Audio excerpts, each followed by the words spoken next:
죄에 대한 말씀은 주기적으로 들어야 될 것 같습니까? 한 번만 들으면 될 것 같습니까?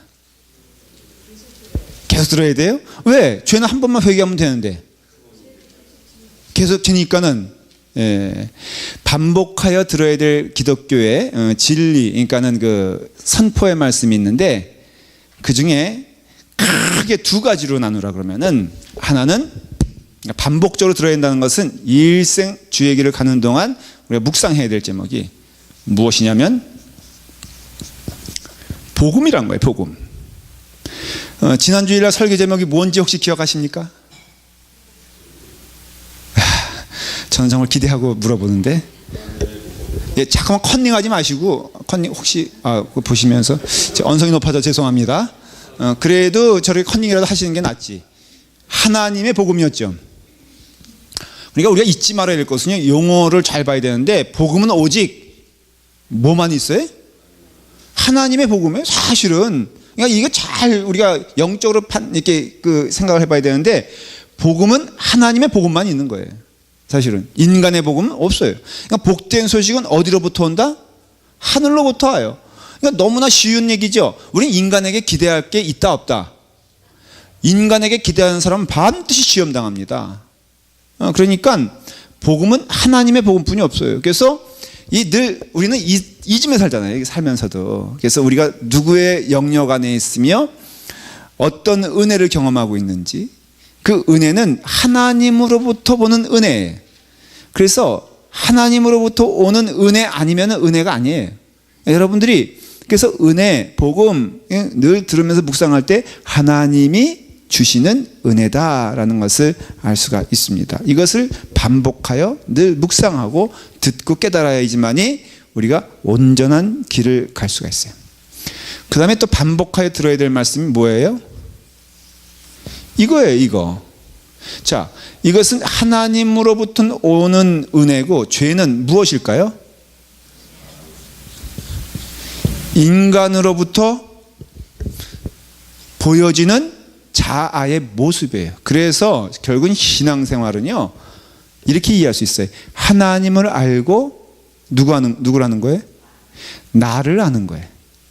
이거 어렵게 표현하면 그렇고 쉽게 말하면 우리는 나는 하나님의 자녀로서의 정체감을 가지고 살고 있고 하나님 앞에 내가 어떠한 존재인가를 늘 묵상하려면은 그래서 믿음 생활은요 또 가만히 보면은 남이 아닌 걸 알 수 있어요. 여러분들이 누구 때문에 시험 들고 뭐 누구를 의지하고 이런 분들이 꽤 많아요. 믿음 생활하다 보면은 이게 반은 어떻게 보면은 그냥 이렇게 인사에 농담일 수 있는데 아유 나는 자기 없으면 못 살아 이런 사람들 있잖아요.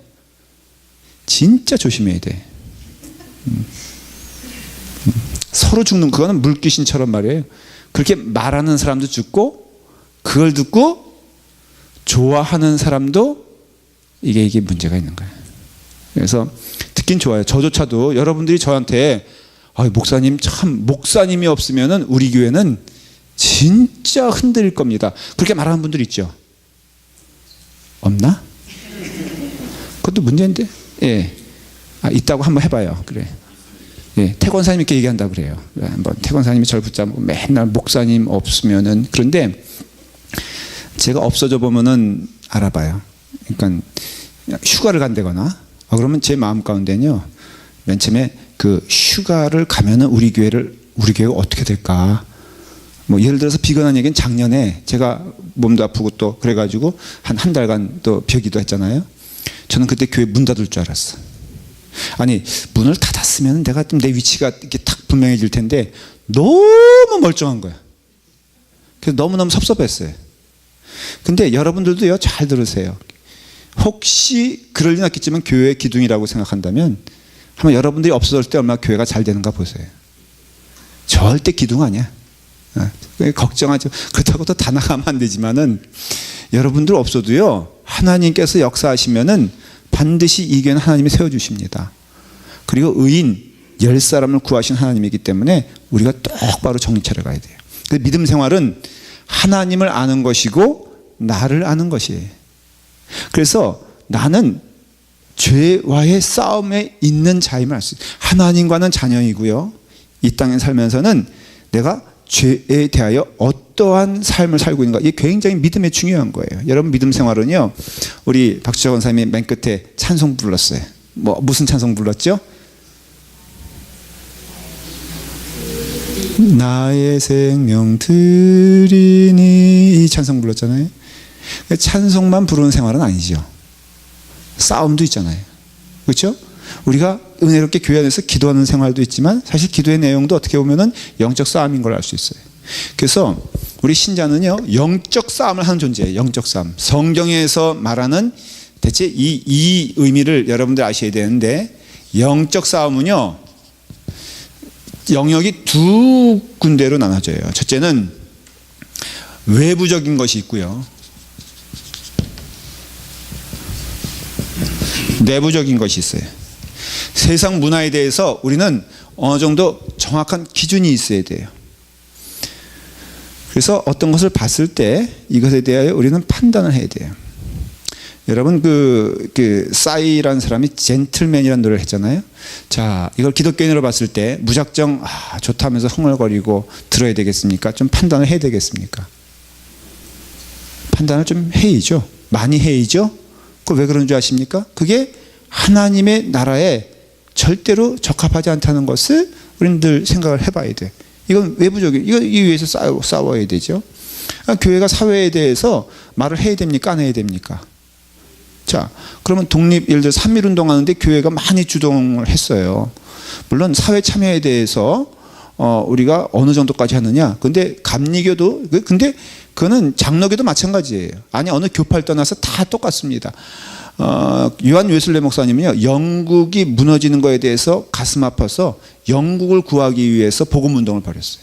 거꾸로, 그러니까 이렇게 말하면 좀 복음운동이 먼저지만, 그러나 그 복음운동이 사회운동으로 분명히 이게 익스텐션 됐다, 그러니까 이렇게 넓어졌어요. 그래서 실제로 역사학자들은요, 존 웨슬레가 영국을 구했다고 할 정도예요. 그 무너져가는 그 암흑의 세대에. 그래서 존 웨슬레가 부흥회 가면요, 굉장히 거기 마을의 도시에 술집 주인들은 굉장히 싫어했어요. 왜냐하면 영적으로 얼마나 파워풀했냐면은 그분이 부흥회를 하면요, 문이 다 닫는 거야. 그러니까는 결국은 그 사회적인 것에 있어서 영적 싸움에 있어서 초대교회 때부터 지금까지, 아니 그 전에 구약시대 때부터 우리는 가만히 보면은 이 싸움을 우리가 외면할 수도 없고 외면하면 안 돼요. 그래서 우리가 교회적으로나 개인적으로나 이 사회에 대하여 분명한 어떤 영적인 기준을 가지고 있어야 돼요. 두 번째는 내부적인 거예요. 이것은 보면은 나와의 싸움인 것을 알 수 있어요. 근데 나와의 싸움이라는 건 어떤 싸움이냐면 나의 죄성의 싸움이에요. 그래서 죄에 대한 얘기를 들어야 되는 거예요. 오늘도 여러분들이 이건 과거의 얘기가 아니라 현재의 이야기예요. 그리고 성경을 보면 복음서, 그러니까는 그 서신서를 쭉 보면요, 하나 깨닫게 되는데 치열한 싸움을 얘기하고 있는데 그 가장 중심은 뭐냐면은 영적 싸움의 중심은 나와의 싸움인 것을 알 수 있어요. 사도 바울도 오호라 나는 곤고한 사람이로다 말하고 있잖아요. 로마서를 우리가 이제 말씀을 나누는데 로마서도 결국은 내 안에 율법이냐 내 안에 은혜냐라는 싸움이에요. 이것도 죄와의 싸움이에요. 그러니까는 여러분, 성경을 보면은 우리가 막 이렇게 싸우자고 또 영적으로 우리가 올바로 살자고 하는데 그것은 돈키호테처럼 어떤 풍철 향하여 달려가는 그 존재가 아니라 치열한 나와의 싸움인 거예요. 그래서 교회는요, 정말 은혜 가운데 가면은 남은 볼 수도 없고 볼 시간도 없고 볼 만한 이유도 없어요. 성경적이지 않으니까. 영적으로 은혜롭게 되고, 여러분들이 이제 제가 소망하는 것은 점점 가다듬어지고 은혜가 넘치고 그리고 참 사랑이 넘치는 그런 교회가 되길 기도해요.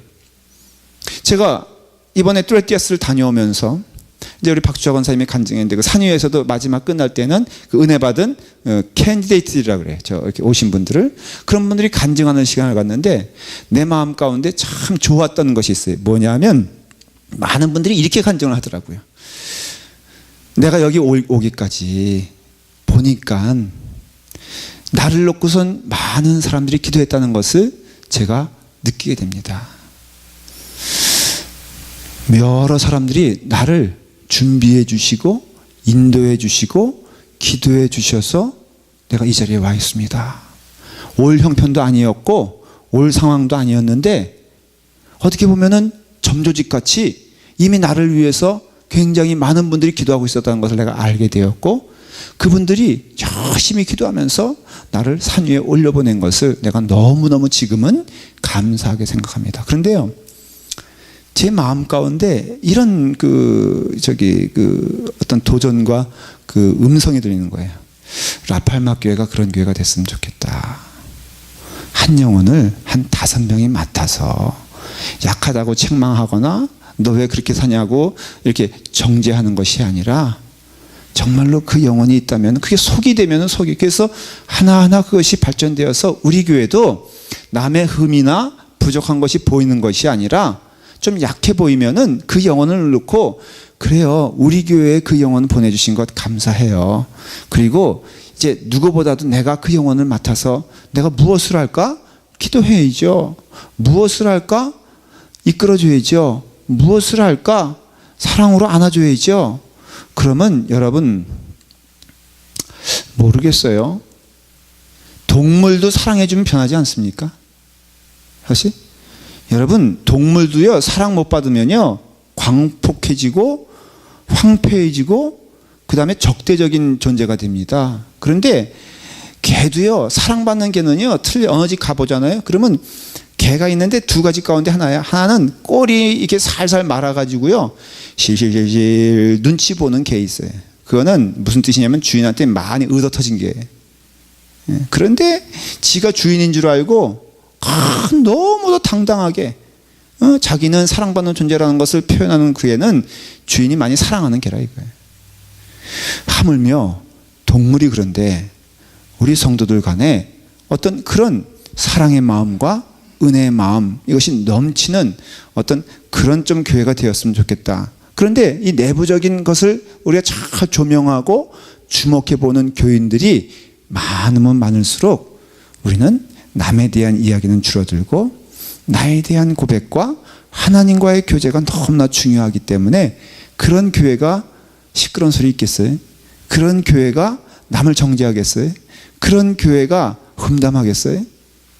흠담할 거리가 생기면은 안아주기, 또 부족한 것이 있으면은 다듬어 주면서, 그리고 사랑이 부족하면은 사랑을 주면서, 이게 나아가는 어떤 자아 성찰은요, 자신에 대하여 정말로 나는 죄인으로서이다 라고 하는, 나는 죄인 중에 괴수입니다 라고 하는 이 사도 바울의 고백을 그냥 이게 사도 바울의 고백이다 라고 이해할 것이 아니라, 저 고백이 참 신자의 고백인데 나는 지금 어떤 위치에 있는가에 대한 질문과 답을 해야 되죠. 그렇죠? 그렇기 때문에 정리할게요. 복음은 하나님으로부터 오는 복음만이 복음이에요. 그러니까 여러분들이 사람에게 복음을 들으려고 하지도 말고, 사람에게 선한 소식을 들으려고 하지도 말고, 사람이란 존재는요, 내게 있어서 허락하신 영혼들 있죠. 내가 그들에게 덕을 보려고 그들을 하나님 보내주신 것이 아니라 나로 하여금 그들을 돌보아 주라고 보내주신 영혼인지 이해하시면 딱 맞아요. 네. 그렇죠? 인정하시죠? 그러니까는 내가 은혜의 길로 들었으면요, 그 사람은, 내게 주신 사람은 내가 그 사람으로 덕 볼 것이 없어. 왜?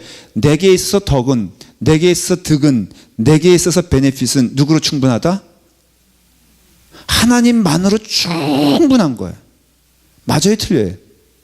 그게 여러분 가운데 은혜가 되면요, 하나님의 그 은혜가 넘치고 하나님의 나라가 넘치면서 더 기뻐지고 즐거워하는 거예요. 이거는 간증일 수 있는데요, 근데 죄성이 어떻게 보면 밝게 드러나는 것도 되지만은 또 이렇게 은혜 가운데 참 변화되는 것을 내가 경험하게 되는데, 아까 LTD 얘기했잖아요. 그런 스피리추얼 리더 목사님들이 꽤 돼요. 한 6명 되기도 하고 5명. 우리 한국 사람들의, 미국 사람들은 그러리라고 생각하는데, 한국 사람들의 특별한 특징은 2명만 모여도 뭐가 시작이 되죠?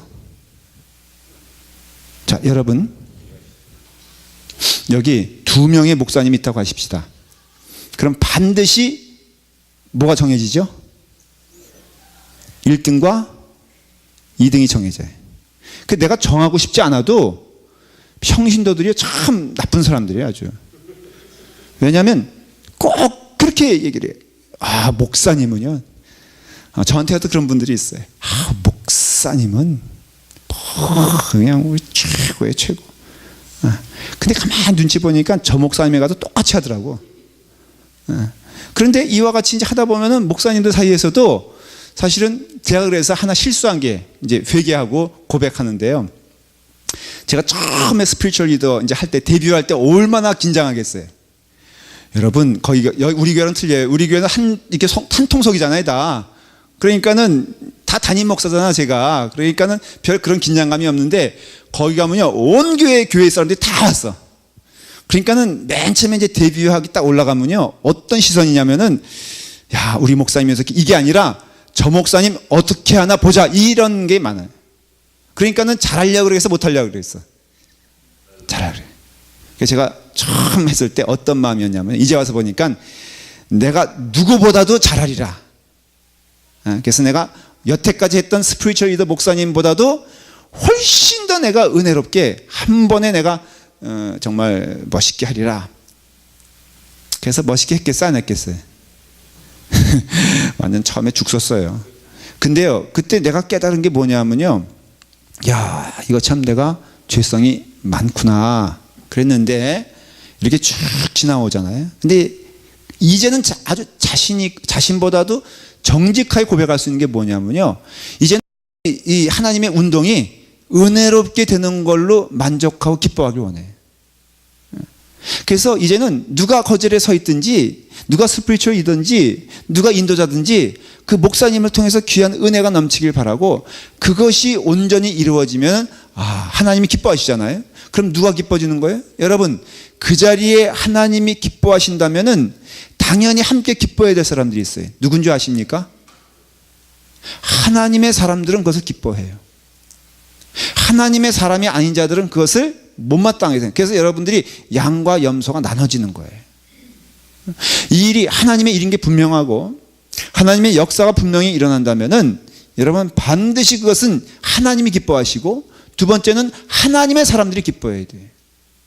교회도 여러분 온전하게 하나님의 축복받는 교회가 되기 위해서 기도해야 돼요. 그런데 그런 과정에 나보다도 저 사람이 더 열심히 하다 보니까는, 또 그러다 보니까는 돋보일 수도 있죠. 앞서갈 수도 있죠. 그럴 때 이것이 하나님의 일이고 하나님이 기뻐하시는 일이라면은 누가 기뻐해야 되느냐? 내가 기뻐해야 한다는 것을 여러분 잊으시면 안 돼요. 그래서 제가 비유적으로 하는 얘기가 있잖아요. 늘 하는 얘기는 여선교회, 남선교회를 하십시다. 남산교회 아니고 발음이 왜 이렇게 꼬이죠? 남선교회 현 회장이 더 열심히 해야 돼요? 남선교회 증경 회장이 더 열심히 해야 돼요? 증경 회장이 뭔지 모르세요? 네, 그럼 설명할게요. 지금 현 회장이 열심히 해야 돼요? 전 회장이 열심히 해야 돼요? 장로님은 그 제가 의도하는 질문을 자꾸 피해 가세요. 지금 현직 회장이라고. 저는요, 믿기에 아마 제 얘기가 성서적이라 좀 믿어요. 전 회장이 현 회장보다 열심히 해야 돼요. 그렇다고 또 앞서가서 내가 전 회장이니까는 자리도 앞장서죠, 이게 아니라 정말로 열심히 할 때는요, 그 자리에 있어서 앞서가서 사람들이 다 돋보이는 자리가 아니라 사실은 그 자리에 없을 때 더 열심히 하는 게 성경적이지 않을까? 저 식으로 말하면은 내가 스피리추얼 리더 할 때 다른 목사님에게 열심히 도와주시오 라고 요구하는 것보다도 그 목사님이 스피리추얼 리더 할 때 내가 마치 스피리추얼 리더인 것처럼 열심히 해줘야 되는 것이 답이 아닐까? 그렇죠? 네. 저 이번에 가서요, 진짜 열심히 했다니까. 구세권 선생님 너무 웃는 게 영분마땅한데 이 현장에 있었다 이거죠. 지금 목사님들 가면 거기 가면 식당 청소하거든요.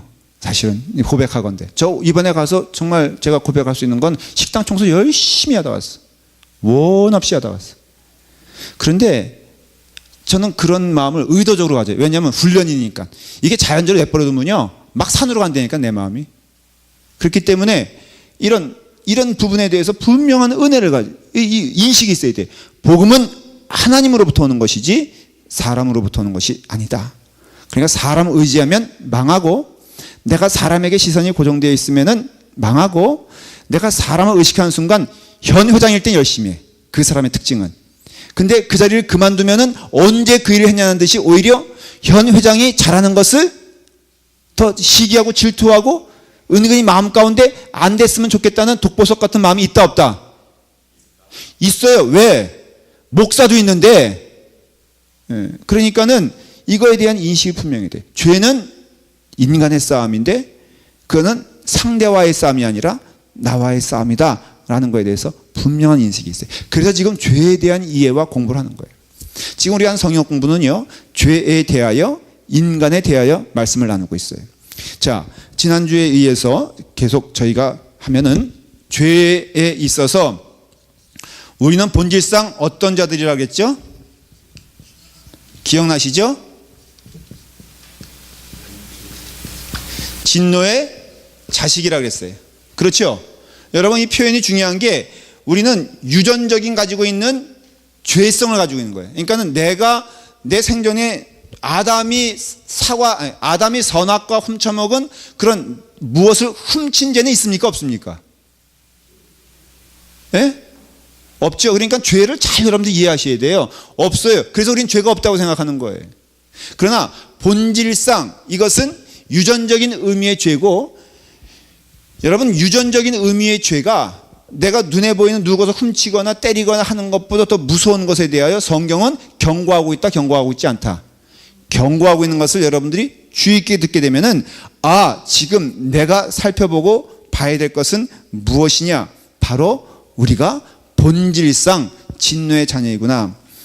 요즘은 좀 덜한데요. 옛날 부흥 목사님들이 많이 얘기한 게 이 부분이에요, 사실은. 너희들은 뭐 하라 그러죠? 다짜고짜 교회에서 뭐 하라고 얘기합니까? 회개하라 그러잖아요. 그런 얘기를 많이 들었다고요. 이것도 오늘날 교회가 어떻게 보면은 비판적인 건 아니에요. 뭐 우리 교회도 속할 수 있으니까.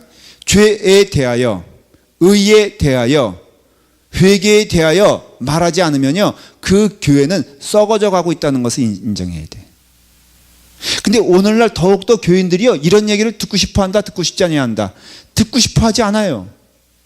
그래서 참 은혜가 없는 거예요. 여러분, 참된 고백이 없는데 어떻게 참 은혜가 있겠어요? 그러니까 은혜도요, 어떻게 보면 다 인스턴트 식품같이 그게 음식이, 거기 시금치 들어가고요, 거기 두부 들어가고, 거기에 어떤 채소가 들어가지만은 너무 양념을 쳐버려가지고 모든 맛이 다 뭘로 변했어요? 양념화 돼버렸잖아요. 그러니까 본질적인 맛은 없어지고 양념 맛으로 그것이 맛있는 양, 그렇게 얘기를 한다는 것이죠. 교회가 여러분 주는 복이 있어요. 그런데 분명한 것은요, 오늘날 우리가 흔히 듣는 그런 복은 절대 성경적인 복이 아니고 그건 참 복이 아닌데, 사람들은 거기에 물들다 보니까는 오히려 참된 말씀과 참된 복음이 전파될 때는요, 귀를 닫고 있다는 거예요. 그래서 회개하라 이런 얘기 하는 것은 우리 가운데 그와 같이 본질상 진노의 얘기를 해요. 진노의 자식인 것을 선포하고 있어요. 근데 그것이 지성인이면 지성인일수록, 무엇인가 깨달았다고 생각하면 하는 사람들일수록 듣기를 싫어해요. 그래서 소위 교회 안에서 회개하라 그러면요, 마음 가운데 거부감이 탁 오는 사람들은 어떤 사람들이냐면은 나름 선하게 살고 나름 성실하게 산 사람들이 그거에 대해서 반감이 올라와요. 표현하진 않죠. 점잖으니까. 그러나 듣기 싫어해요. 그래서 지속적으로 그런 말씀이 들리면요, 나중엔 교회를 떠날 수밖에 없어요. 그런 사람들은. 그런 사람 듣기 좋아하는 것은 그냥 교회 안에서 어떤 윤리적으로 덕담, 좋은 이야기, 우리의 심성을 밝게 하는 이야기면 그 교회의 어떤 본질적인 것이 아니에요. 왜 이런 얘기 하냐면요, 우리가 배운 세상적인 면에 있어서, 이건 좀 어려운 얘기는 아니지만 좀 귀를 기울여 드릴 게, 우리는 지금 쉽게 말하면은 심리학적 세계에 살고 있어요. 뭐 철학적 세계에 살고 있다고도 좋아요. 근데 놀라운 것은 왜 이게 중요하냐면요, 이 심리학적인 가르침과 이 배경과 전제가 철저히 반성경적이라는 데가 문제가 있는 거예요. 그러니까 인간은 점점 하나님을 떠나지 않습니까? 지능도 발전하지 않습니까? 그래서 이게 발전한다는 것이, 우리는 자동차 만들고 비행기 만들고 뭐 화성과 목성 간다, 이것이 발전이라고 생각하지만 이게 발전이 아니에요. 영적인 의미에서는 이게 발전이란 것이요, 가만히 보면은 하나님을 대적하는 일에 열심히 발전해 왔다는 것을 알 수가 있어요. 그래서 결국은 이 심리학에 있어서 가장 포인트는 뭐냐면 인간에 대한 이해. 여러분 심리학도 그렇고요, 철학도 그렇고 그 모든 영적인 것을 다루는 것의 포커스는 어딘지 아십니까? 그것도 나예요. 내가 누구냐. 소크라테스 아저씨가 유명한 말을 했죠. 무슨 말을 했어요? 내 자신을 알라. 초등학교 중학교 졸았어도 이 이야기는 알아요. 그러니까 이게 어떻게 보면 철학과 심리학의 가장 중요한 질문이에요. 너 자신을 아는 것이 행복한 길이라는 것이에요. 그 말은 성경이랑 비슷하잖아요. 그런데 그 너 자신을 알라는 그 말에는 그런 소크라테스가 얘기하고 심리학적인 어프로치는 결코 성경적이지 않고 반성경적으로 가는 거예요. 그래서 세상은요 결국은 악한 곳으로 흘러갈 수밖에 없어요. 그런데 그런 가운데 인간에 대한 이해가, 그 전제가 뭐냐면은 인간은 원래 선하다 악하다. 악하다? 아니요, 그렇게 얘기하지 않습니다. 심리학과 철학은요 백지라고 얘기하지만 사실은 그건 뭐냐면은 선한 바탕을 가지고 있다. 그래서 그 선한 바탕을 잘 어떻게 한다? 개발시키면은 사람이 선해진다는 거예요.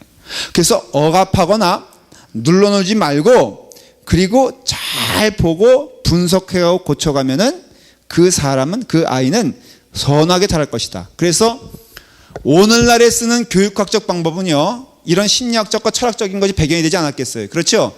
근데 오늘날의 교육의 방향은 뭐냐면은 개발입니다. 개발. 자기 개발이에요. 그래서 그 있는 것을 악하다 그러지 말고 그것을 잘 개발해서 이렇게 발전시키자. 그래서 매대는, 여러분 어떤 생각 가지고 있어요? 애들은 때려서 키워야 됩니까? 아니면은 달래서 키워야 됩니까? 한 가지만 고르면. 자, 우리 여기 예은이는 맞으며 크고 싶어? 민주적으로 크고 싶어? 대답할 리가 없지. 지금 졸음이 완전히 저게 되니까. 집에서 맞고 사니? 그것도. 침묵은 반의 긍정이라고 그랬어요. 그러니까 얼마나 맞으면은. 우리가 점점 어느 쪽으로 하냐면요 때리지 말자는 거예요. 때리지 않으면 이 아이는 잘 자랄 것이라고 판단하는 게, 자유를 주면은 억압하지 않냐고 그 창조성을 개발하면은 더 이 아이는 창조적이고 잘 될 것이라고 얘기해요. 그래서 지금 학교 교육의 가장 큰 화두가 뭐냐면은 몽둥이를 대자 말자 쪽으로 하고 있거든요. 그래서 우리와는 상상할 수 없는 다른 식으로 삶을 살아가요. 제가 지난주일에 말씀을 드렸으니까 제가 봤던 사진 하나 얘기. 네.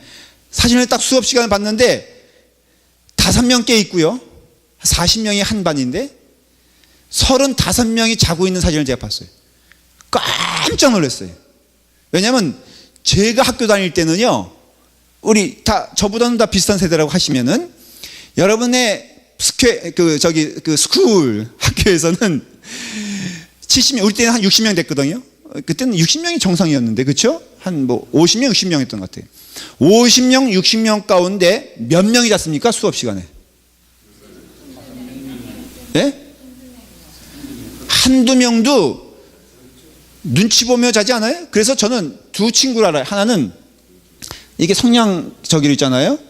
이거를 안 자기 위해서 이것을 딱 이루고선 그려내 봤어요. 그러니까 안 자고, 자기는 자려고 자는 게 아니라 안 자려고 애를 쓰는데 눈이 되게는 거예요.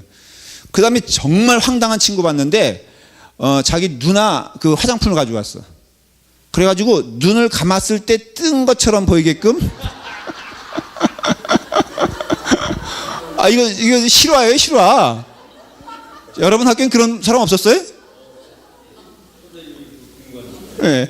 아니 근데 놀라운 것은 선생님이 그걸 모르더라 이거예요. 왜냐면 그때는 다 선생님도 순진하고 학생도 순진했으니까 설마 그런 방법을 쓰리라고는 상상을 못하는 거지. 그래서 그 친구는 내가 보니까 한 번도 안 걸리고 내내 잤던 기억이 나. 근데 그것도 고난도의 기술이 필요한 게 고개가 끄덕끄덕 그러지면 안 돼. 나는 그 노력이면 그냥 공부하겠어.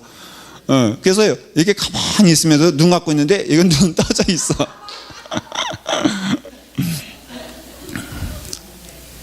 선생님이 야 김도민 그러면은 긴장하고요. 너 교무실로 와. 그러면 다리에 후들후들 걸려가지고 정말로 두렵고 떨리는 마음으로 갔던 것 같아요. 제 남자 몇 가지 그 얘기를 할게요. 죄성이 얼마나 발전되는지 지금 비유를 듣는 거예요. 남학교다 보니까 그 남학생들 가운데는 그 고등학교 시절에 담배 피는 학생들도 있더라고요. 보니까 여학교는 있었나? 여학교는 없었겠지. 우리 최정관 장로님도 많이 피셨잖아요. 장로님 안 피셨나? 근데 이제 주로 어디서 피냐면은 뭐 이렇게 숨어서 피지만 화장실에서 펴요. 근데요 학교 선생님마다 다 무서운 선생님들이 있잖아요. 훈육주임이라고 있어요. 그분은 진짜로 그분 뜨면요 마왕이 떴다 그래. 근데 얼마나 남자 고등학교는 거치냐면요 딱 보고서 연기가 그 선생님은 한 200m에서도 냄새를 알아요. 근데 딱 걸려 이제 화장실에 이렇게 연기가 좀 올라와 그러면 아무 소리 안 하고 옆에 사다리가 있어 화장실에. 그 사다리를 딱 걸어놓고 걸레반 물이잖아요. 그거를 이렇게 슬슬 가지고 올라가가지고 그리고선 그냥 보지도 않아. 그냥 퍼부어. 근데 그러면 요즘 그러면은 그 아이가 이 무슨 선생님이 말이야 이런 셈이 있어. 내가 엄마한테 안 일어나 봐. 이러겠어요? 아니요. 아무 소리 못하고 냄새나는 그 구박 받아가면서 무릎 꿇고 또 이러고 서 있어야 돼. 예. 그래도 부모님께 얘기 못하고 그렇게 자라왔어요 우리가. 하여간 한 번 잘못하면은 뭐 10대 20대 맞는 거는 아주 보통이었어. 이게 보통 남학교의 모습이에요. 그때는요 그래서 선생님들이 무서운 거 알았고 잠을 안 자려고 애를 쓰는데 졸렸고 그랬는데 요즘은 한마디 그냥 이렇게 뭐 툭 건드렸다. 예를 들어서 손으로 그냥 너 그러면 돼 이놈아 하면서 뭐 어깨를 툭 쳤다. 그러면은 폭행죄로 고소하고 그 다음에 부모가 또 가만히 있지 않고 우리 귀한 아들을 당신이 뭔데 요즘 신문에 뻑 하면 나오는 얘기가 뭐예요? 선생님들 폭행 사건 부모가 와가지고 애들 앞에서 뺨따기 때리고 하여간 이게 망해져가는 징조예요.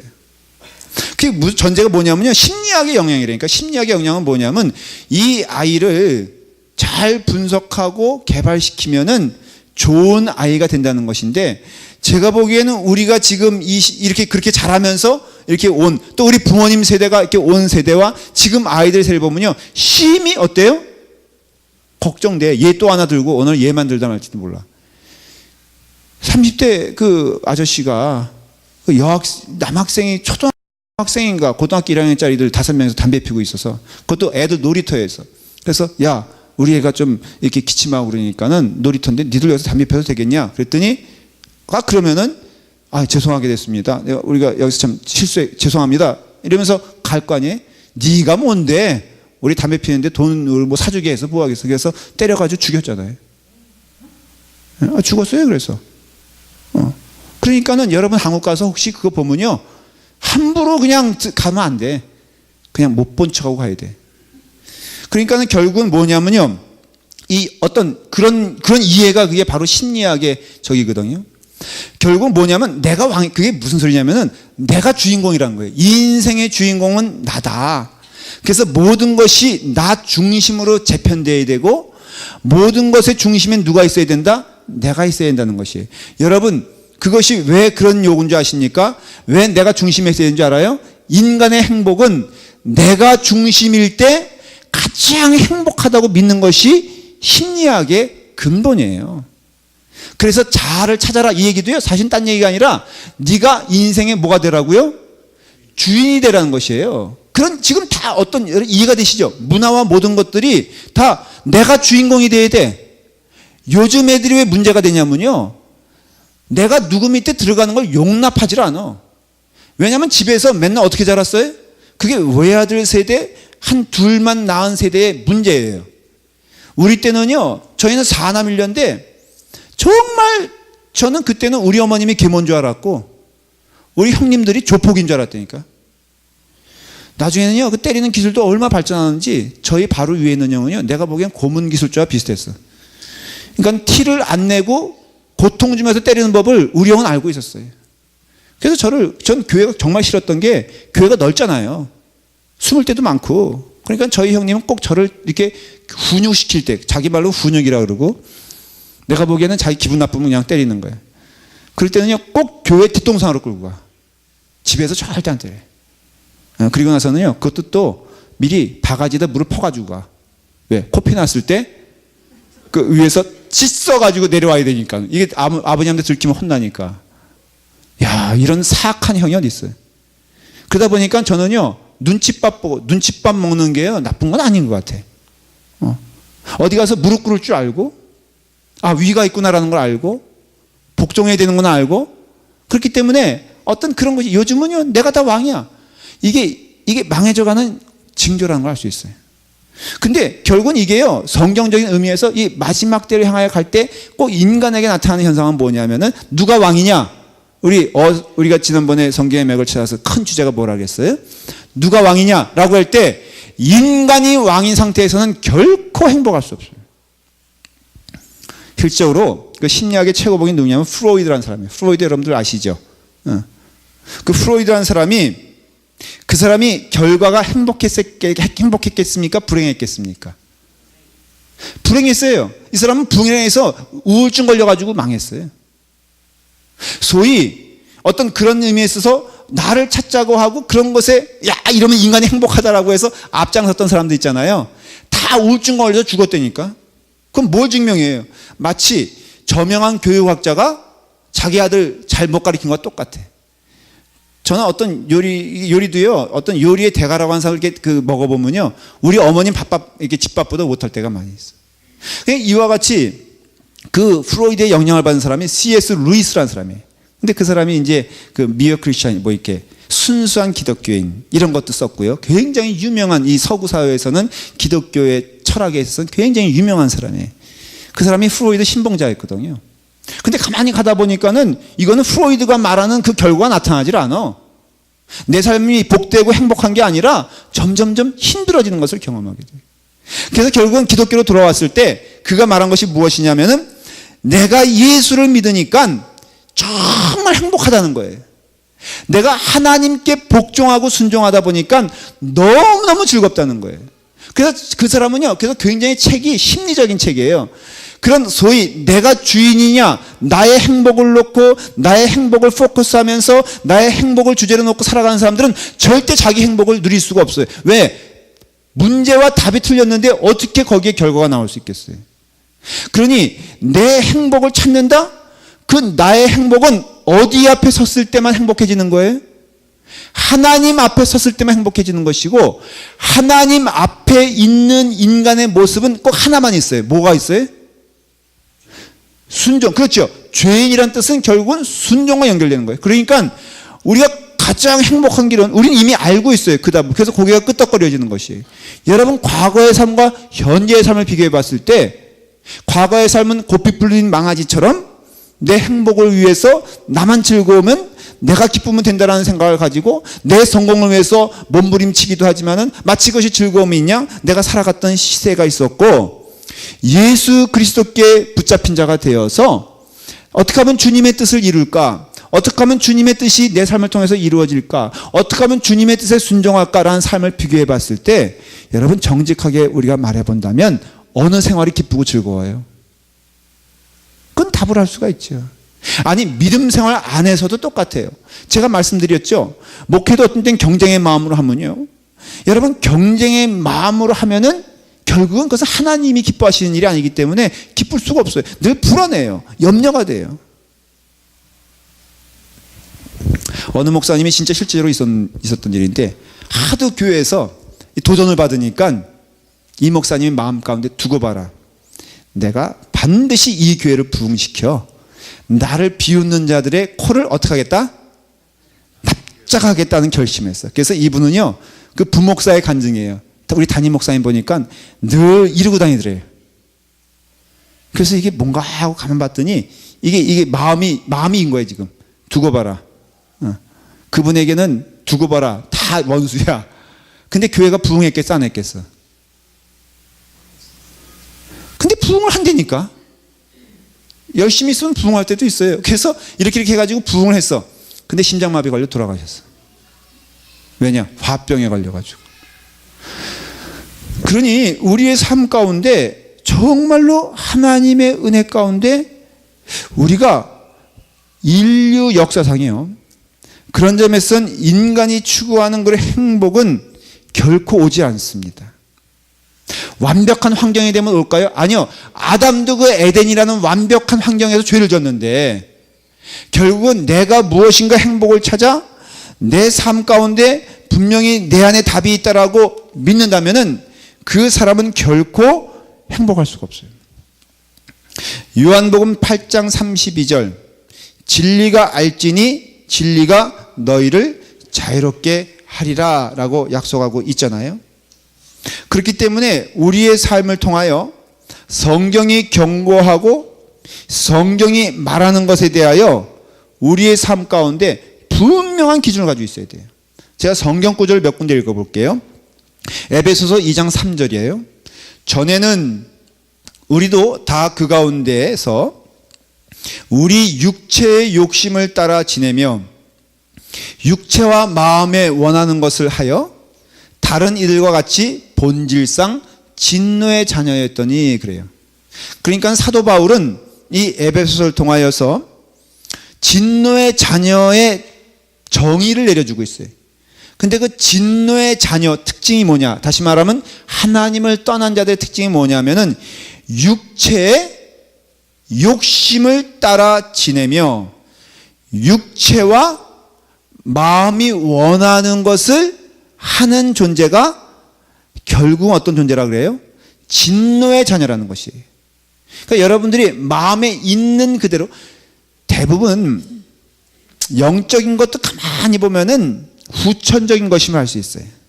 그래서 굳이 여러분들에게 설명을 드리면요, 어떤 것이 딱 생각이 됐을 때, 아니면 어떤 것이 내 육체가 따라갈 때, 대부분은요, 첫 번째 것은 띠입니다. 여러분 마음 가운데 즉각적으로 나오는 생각들이 있죠. 대부분. 그래서 비유가 적절하지 않더라도 용서하세요. 이게 돼지갈비를 사면요, 여러분 욕심껏 생각해 보면은 빨리 먹고 싶은데 반드시 해야 되는 게 있어. 살림을 하시는 분들은 알아. 뭐 해야 돼요? 실망스럽군요. 핏물을 빼야 돼, 핏물을. 그 다음에 한번 싹 끓여가지고, 초벌로 끓여가지고, 그 불순적인 찌꺼기들이 물에 둥둥 떠가지고, 거기서 걸러낸 다음에, 그 다음에 찬물로 한번 이렇게 휘 해서 씻어줘야 돼요. 그리고 다시 삶아야 돼. 제가 이거 어떻게 잘하냐? 내가 숱하게 해본 거거든. 그러니까는 결국은요, 우리도 이렇게 우리는 본질상 진노의 자녀라고 했잖아요. 심지어는 믿음의 자녀도 죄의 오염 가운데 있다면 반드시 한번 여러분 체크해 보세요. 내가 딱 처음에 하고 싶은 말, 이거 절제해야 돼.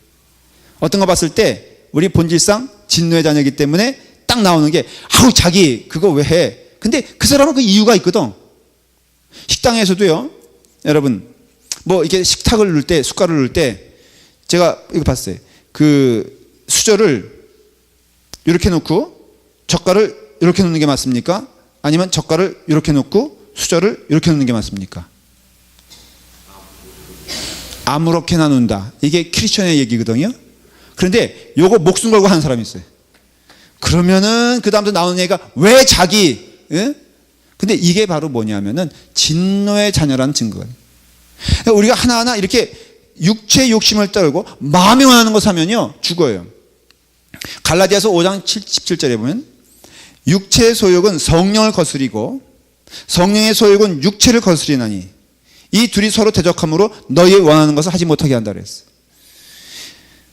그리고 에베소 2장 계속 보면요, 전에는 우리도 다 그 가운데서 우리 육체의 욕심을 따라 지내며 육체와 마음에 원하는 것을 하여 다른 이들과 같이 본질상 진노의 자녀였다라고 다시 말하고 있잖아요. 그러니까는 결국은 우리가 육체와 마음이 원하는 것이 죄인데, 근데 이건 좀 해석이 필요한 게요, 예수님이 누가복음 22장 25절에 이르시되 내가 고난을 받기 전에 너희와 함께 이 유월절 먹기를 원하고 원하였노라 했을 때, 이 원한다, 유월절 먹기를 원한다라는 그 원한다는 단어는요, 사실은 똑같은 단어인 걸 알 수 있어요. 그러니까는 여러분, 예수 안에서도 먹습니까? 안 먹습니까? 여러분, 예수님 안에서 내가 구원받은 자로서 식욕, 이건 욕심이 아니에요.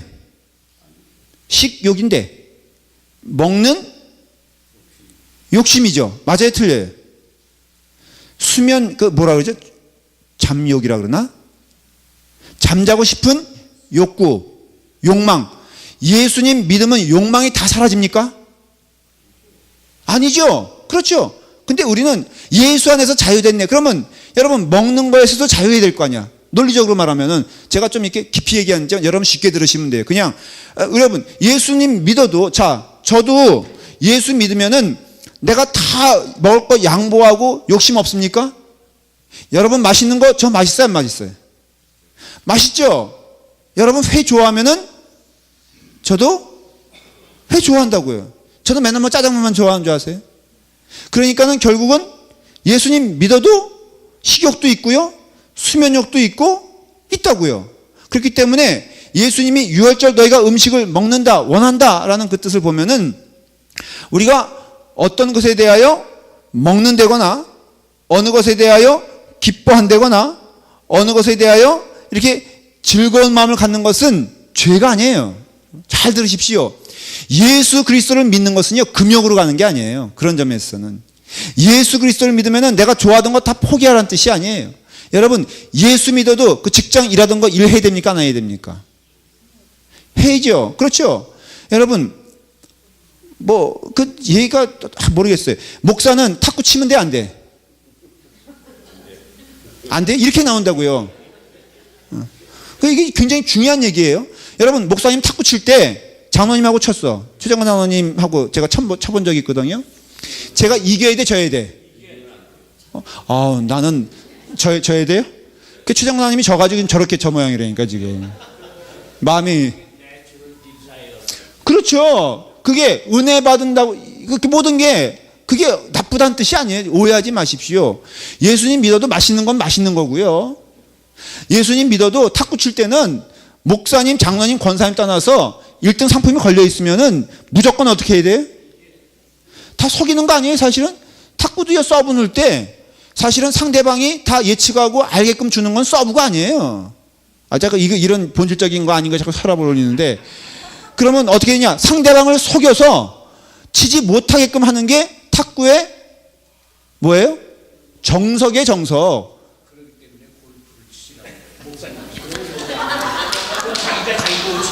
아니, 그것도 문제지. 그러면 축구, 자, 페널티킥을 앞두고 있어요. 여러분, 페널티킥이 뭐예요? 눈은 이쪽으로 가고 있는데, 그래서 골키퍼가 저 친구는 이쪽 오른쪽으로 차겠구나 속이면서 어디로 쳐야 돼? 그쵸, 이쪽으로 쳐야지. 이게 훌륭한 선수지. 나 오른쪽으로 친다. 나 목사니까는 나는 정직해.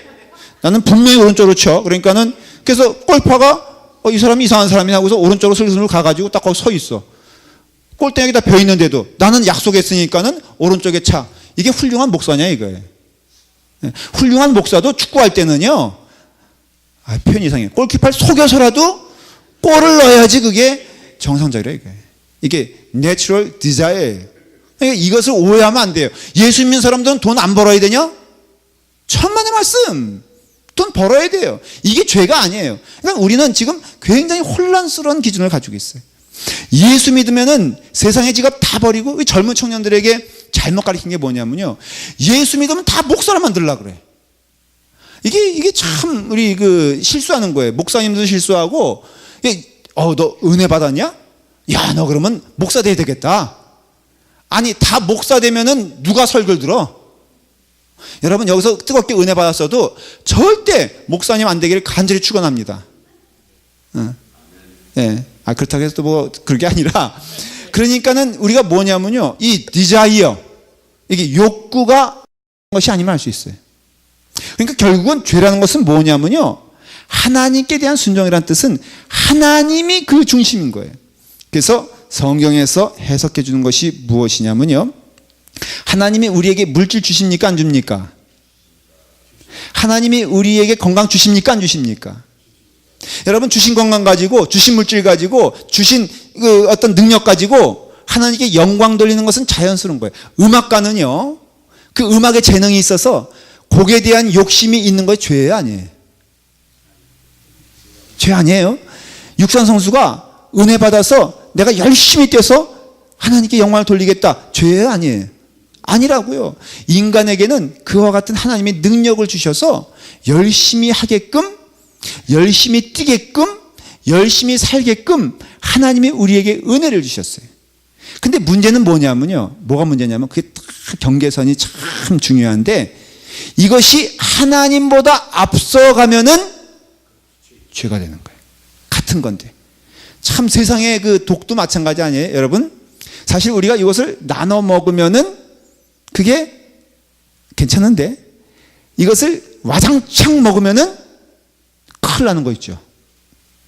제가 옛날에 한번 그런 사람을 봤어요. 귤이 참 좋잖아요. 그렇죠? 귤 좋죠. 근데 여러분, 귤 그 자리에서 60개 먹으면 어떻게 되는지 알아요? 먹어봤어요? 60개 먹으면은 황달에 걸려요. 황달. 그래서 정말 오늘 한번 집에 가서 한번 해보세요. 그래서 한 60개, 100개 먹으면은 얼굴이 노리끼리해집니다. 옛날에 꿀이 귀했잖아요. 근데 어느 교인이 꿀 한 통을 가져오셨어. 그걸 누가 알았어요? 하나님도 아시고 나도 알았어. 근데 우리 집안이 사남일녀라고 했잖아. 그러니까 먹을 수 있는 기회가 이때뿐이 없잖아요. 그래서 밤 사이에 그 이만한 한 통을 제가 다 먹어버렸어. 어떻게 됐겠어요? 그때 하나님 나라 안 부르신 게 하나님의 은혜예요. 그러니까는 마찬가지로 여러분 주신 거 다 그 하나님의 그 영역이거든요. 직장도 하나님께서 주신 거라고요. 먹는 것도 하나님이 주신 거예요. 맛있게 먹어야죠. 그런데 문제는 무엇이냐면 그것만 목적이 돼요. 그것만 하는 것이 죄예요. 아까 장로님 말씀하셨지만 골프 치는 게 무슨 죄예요. 그런데 골프만 치면은 어떤 현상이 되냐, 다 이 머리들이 뭘로 보여요? 한 대씩 때려야 되겠다 이런 식으로 되고요. 여러분 그게 뭐냐면요, 한번 사도행전 17장 21절을 한번 다 펴보세요.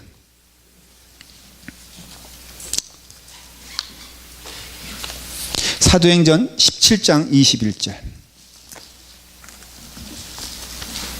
이건 굉장히 오늘 죄에 대해서 얘기할 때 중요한 말씀을 주고 있어요. 그래서 꼭 기억해 두시길 바라요.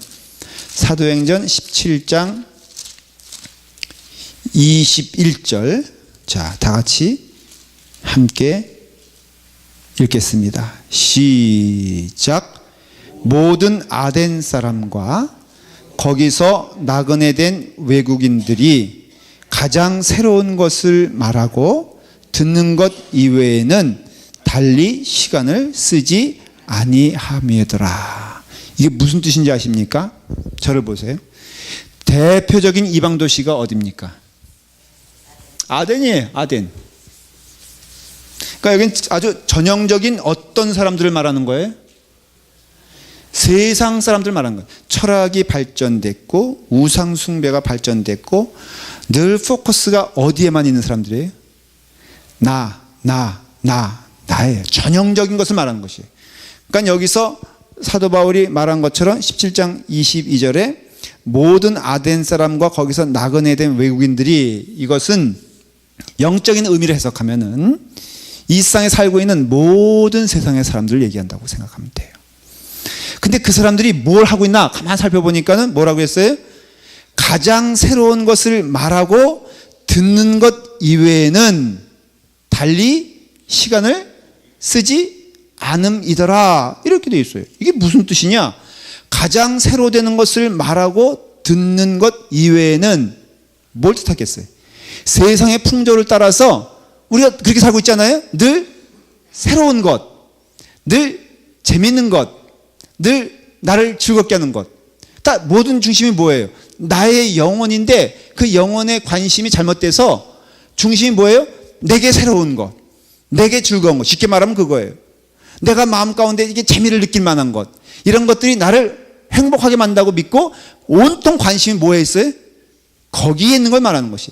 여자들로 말하면은 가방도 아무리 좋은 가방도 2년 들고 다니면 실증 나나요? 그래서 갈아야 돼요. 맞아요, 틀려요? 뭐 대답을 기대한. 하여간 그렇다고 하십시다. 그러다 보니까는 늘 뭐예요? 새로운 것, 좋은 것.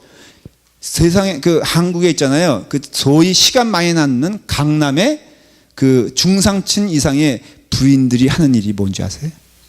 그러니까 다 싸잡아 제가 뭐라 그런 건 아니에요. 근데 보통 풍조가 뭔지 아십니까? 오늘 딱 아침에 일어났어. 뭐에 대한 계획을 잡을까요? 전화합니다, 친구한테. 무슨 얘기 할까요?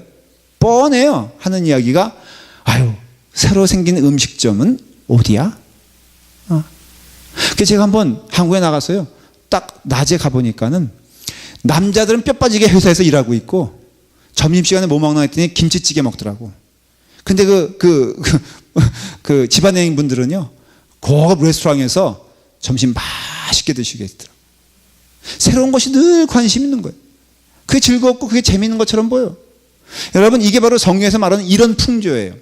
그렇기 때문에 결국은 그런 새로운 것을 말하고 듣는 것 이외에는 달리 시간을 쓰지 않더라. 하나님에 대하여 관심도 없고 하나님께 순종할 생각도 없고 하나님의 존재를 인정하지도 않고 하나님께 영광 돌리지 않는 이런 사람을 보면서 이 사람들이 사도 바울의 눈에는 어떻게 보였다? 불쌍해 보이고 안타까워 보이고 멸망의 길로 가는 것을 봤다는 거예요.